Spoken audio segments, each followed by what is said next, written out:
What's going on, everyone? So, two guys that kind of keep an eye on is Dayron Sharpe as well as Ziaire Williams. Two guys that the Brooklyn Nets supposedly re-signed, but at least at the time of recording this video, maybe things have changed. They haven't officially signed those contracts.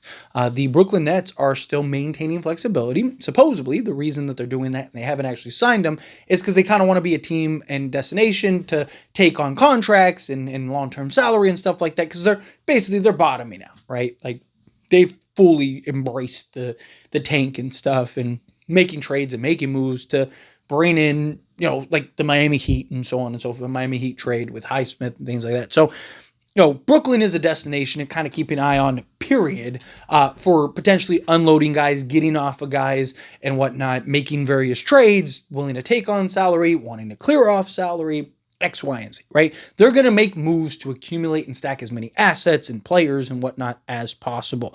But Ziaire Williams, athletic, versatile, kind of two-way 3-and-D wing that's coming off of a solid season. Nothing like crazy to where it's like, you're going to have to pay him long-term or anything like that. And same thing with like a Dayron Sharpe. Dayron Sharpe be an excellent backup, big, physical, excellent rebounder, can block shots. Right? He's not a true 7-footer, but he's kind of that bull in the China shop type of guy that can just bang with the big boys. He's got, a 265 weight behind him. Both guys are going to be 24 coming up here. Got Ziaire, who's going to be 24 September 12th. And then you have Dayron Sharpe, who will be 24 in September. So both guys are still incredibly young, incredibly talented. Both guys are supposed to be sticking around with the Brooklyn Nets.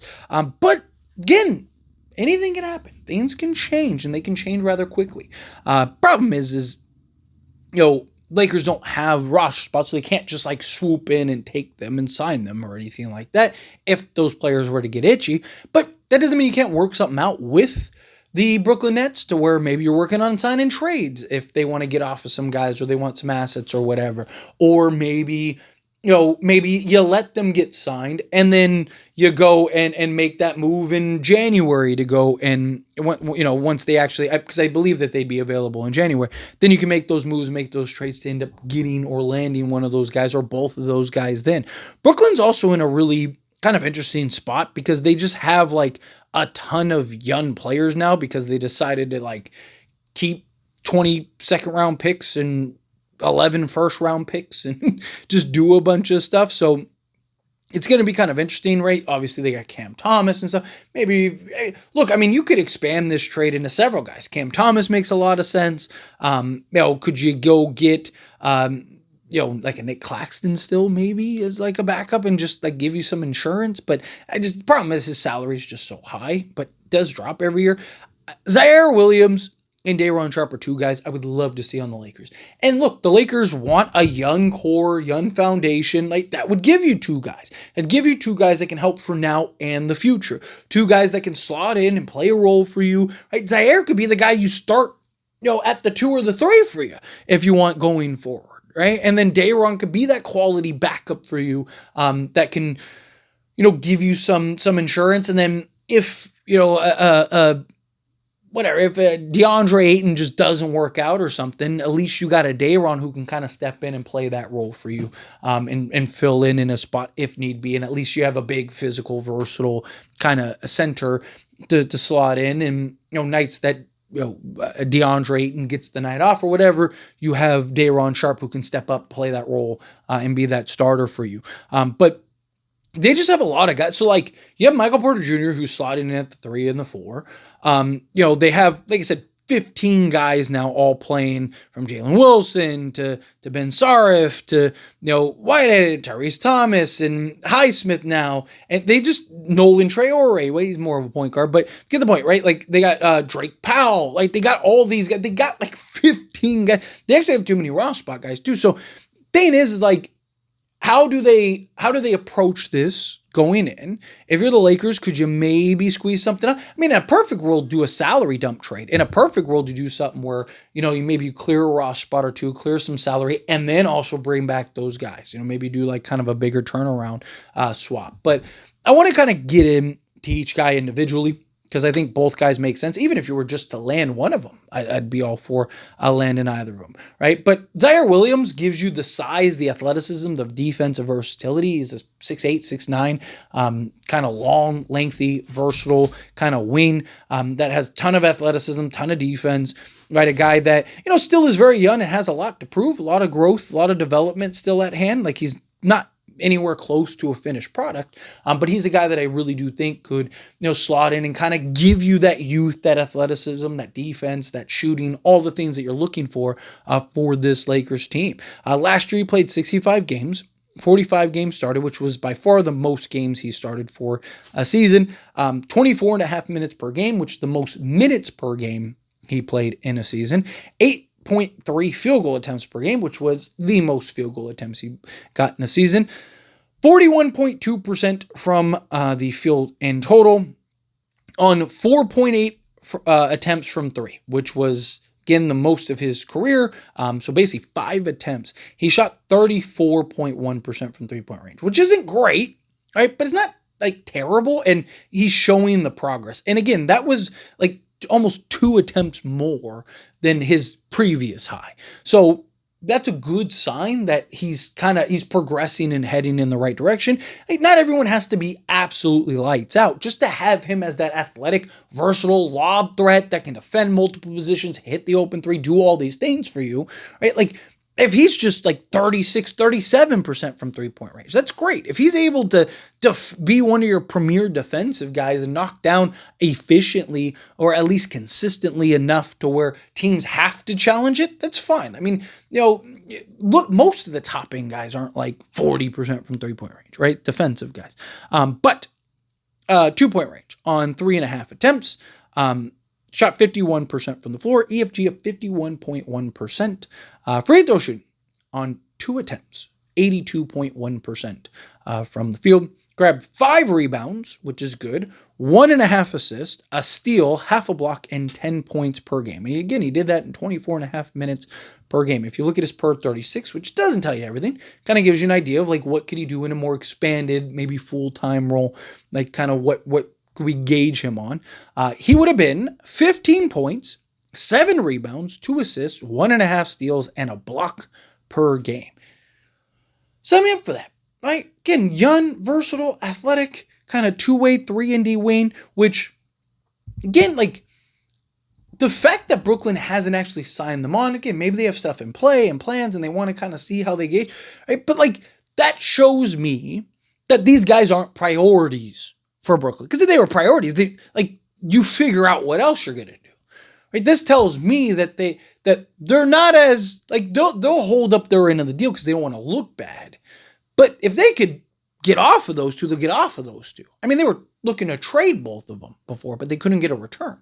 So could the Lakers maybe come in and work something out to where maybe you could land both of them, or, help them clear a roster spot, right? Maybe, hey, you guys clear salary, we'll help you clear spots, right? So maybe you're doing something where, you're trading, a Maxi Kleba and a, Dalton Connect or something or whatever, right? I guess you'd have to do more. You have to do a bigger contract, but, whatever, right? You figure it out. Like, maybe you're adding another guy in, right? And doing something where maybe you do a Cam Thomas as well. Like, he accepts the qualifying offer, and then you work out some sign and trade thing to where maybe it's like Gabe Vincent and Gabe Vincent and Maxi Kleba, sending them to Brooklyn, and then Lakers are taking on Ziaire, Cam, and Dayron, Sharpe, and then we open up a roster spot for you, right? We fill our 15-man roster spot, but we also clear the money in order to make it all work and happen, and we still have money on the books in case we got to get off of somebody or do whatever or buy somebody out, whatever, however you want to approach it, right? Just kind of gives the Lakers a win-win scenario. I think that's something that maybe you could look out for. Again, if you get Ziaire, that would be great. But moving on into Dayron Sharpe. So again, 23 years old, will be 24 in November. Not a guy that I would look to be my starter right now, but guy that as your primary backup, I think is fantastic. I mean, you're talking about a guy that is easily probably a double-double guy in a real expanded role. A guy that, like I said, not a true 7-footer. He's 6'9", 6'10" range, closer to 6'9", but he's 265 pounds, excellent rebounder, excellent shot blocker, really good at the position, not shy from the contact. He's willing to bang with the big boys, give you a little bit of everything out there, right? And that's the kind of thing that this Lakers team needs, just some toughness on the inside, some toughness on the interior. But what does he provide? 50 games played, 18 minutes per game. And that was the most minutes he's played per game for his career. So again, 18 minutes, that's 3 minutes more than his previous high. But on 6.3 attempts, shot 52.1% from the field, from three-point range. Not really a guy that, he's a guy that has the potential, which is good. He's a career 29.5% three-point shooter, but on 0.4 attempts. And the only reason it's 0.4 is because last season he shot just under 1. It was 0.9. So basically one attempt at 24.4% from three-point range, which is not good by any stretch of the imagination. However, it's nice that he at least shows the ability to where if you work on it with him, maybe he can actually progress into that and actually become a legit, just quality three-point shooter. Not expect him to be, again, 40% or anything like that, but can he get to 35%? Something along those lines in the next few years. But on 5.4 attempts from 2-point range, shot 56.6% from the floor. EFG of 53.8%, which is good. Free throw shooting on 1.5 attempts, shot 75.7%.